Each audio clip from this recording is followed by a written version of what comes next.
میری بہن کی خوبصورتی پورے خاندان میں مشہور تھی۔ اس کا قد لمبا تھا اور جسم بھرا ہوا اور پرکشش تھا۔ آج میں پہلی بار اپنی بہن کے گھر رہنے کے لیے جا رہا تھا۔ چند گھنٹوں کا سفر طے کرنے کے بعد جب میں اس کے گھر پہنچا تو وہ مجھے دیکھ کر خوشی سے نہال ہو گئی اور گلے لگا لیا۔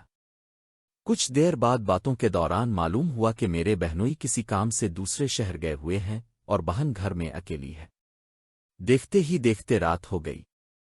ہم دونوں نے کھانا کھایا تو میں اپنے کمرے میں سونے جانے لگا، مگر بہن نے کہا کہ پورا گھر ویسے ہی خالی ہے، جب تک تمہارے بہنوئی نہیں آتے تم میرے کمرے میں ہی سو جایا کرو۔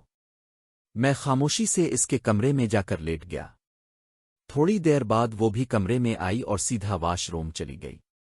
جب وہ واپس آئی تو میں اسے دیکھتا ہی رہ گیا۔ سفید لباس میں وہ بے حد خوبصورت لگ رہی تھی۔ آہستہ آہستہ آ کر وہ میرے پاس لیٹ گئی۔ آدھی رات کا وقت تھا۔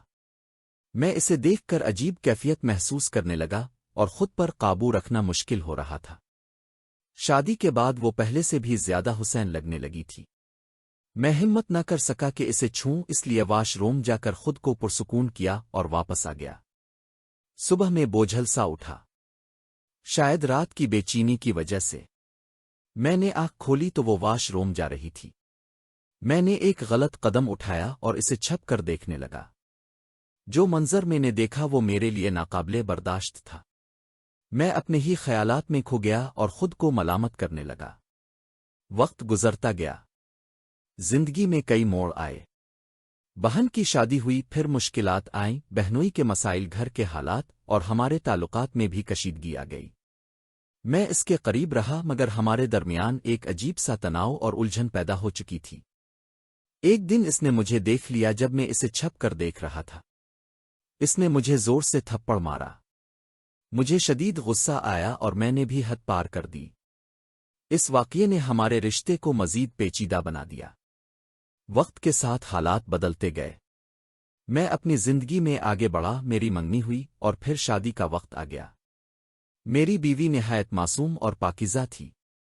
شادی کی رات جب میں اس کے پاس گیا تو اس کی سادگی، حیا اور خلوص نے میرے دل کو بدل کر رکھ دیا۔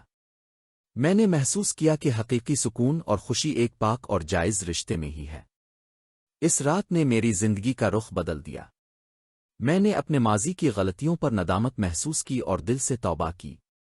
میں نے فیصلہ کیا کہ اب اپنی بیوی کو وہ عزت اور محبت دوں گا جس کی وہ حقدار ہے، اور اپنی بہن کی زندگی کو بھی بہتر بنانے کی کوشش کروں گا تاکہ وہ بھی ایک باعزت اور محفوظ زندگی گزار سکے۔ یہی وہ لمحہ تھا جب میں نے اپنی زندگی کو ایک نیا، صاف اور سچا راستہ دینے کا عہد کیا۔